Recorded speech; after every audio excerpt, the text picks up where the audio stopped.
winning. This is so he needs to take every question and he needs to turn it around to his main strength, which is, again, I'm not corrupt. The system is corrupt. Yeah. I'm not. She's part of it. She said, if you really want to change things, we'll change things. Now is the time. We're the richest country in the world. But he doesn't take that extra step, and it drives me. Let me just say one more thing where he missed a big. They asked him, Anderson Cooper asked that completely slanted right-wing talking point question about government let people down in Flint, Michigan. Government didn't let people down in Flint, Michigan. What let people down in Flint, Michigan was our corrupt system of crony capitalism, of also bought politicians.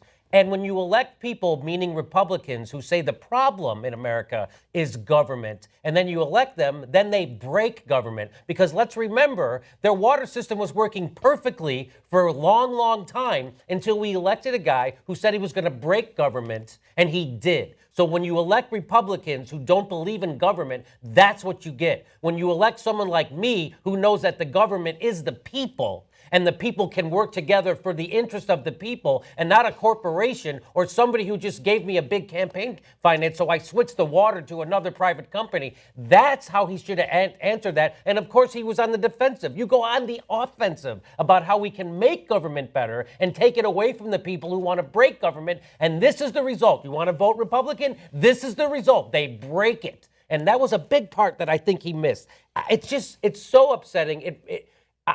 It makes me feel like Bernie might not win because it's been this long and he still is delivering his message in such clumsy ways. You've got to be like a laser beam, right? Especially since you're introducing such new ideas that people have to wrap their head around. You have to make it easy for them. When you say we're the richest country the face of the earth has ever seen, you need to take that extra step by saying, do you know how much money we spent on a war? We spent $1 trillion on the Iraq war. You know how much it costs to send everybody to college for $60 billion? It's nothing. He doesn't take that extra step. He just says, hey, now we're going to make them pay for it, which sounds kind of like Tony Soprano-ish in a sense. It almost sounds Trump-like. We're going to make Wall Street pay for it. We'll make them pay for it. We'll make them fix the schools. We'll make them go to college, and we'll make them fix the water. You got to break it down in specific because the specifics are on your side. So let me follow up with three things that Jimmy just mentioned and give you specific answers that he could have given, which he didn't tonight, right? So on Snyder and Flint, Michigan, one thing he could have said is, look, I keep telling you that I'm running to give you real change in this country, right? Because here's what this broken system has given us. It gives us a Republican governor who is a venture capitalist, and he thinks that, all you do is, you save money here, you save money there, and then you take all the money you saved and give it to the corporations. Because that's what he did. He gave over $1 billion to his friends who gave him the money to get elected. And you know what? When it came to just $2 million to give you a better water system in Flint, Michigan, he didn't do it, and your kids wound up getting poisoned.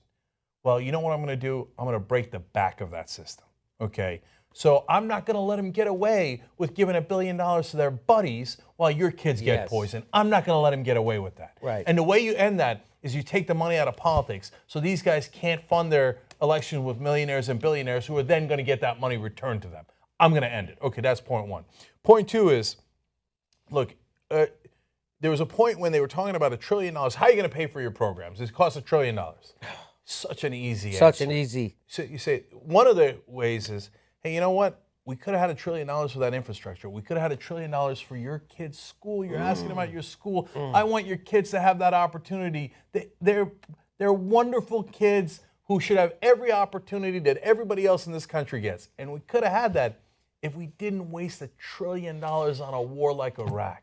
That's why I voted against it. And that's why you should hold people accountable that voted for it. Because how come Don Lemon and Anderson Cooper, you didn't ask those people at the time, hey, how are you going to afford this $1 trillion war? How come you didn't ask them? But when this poor woman comes up here and says, hey, help my kids, they need to go to a decent school, you say, hey, how are you going to afford that?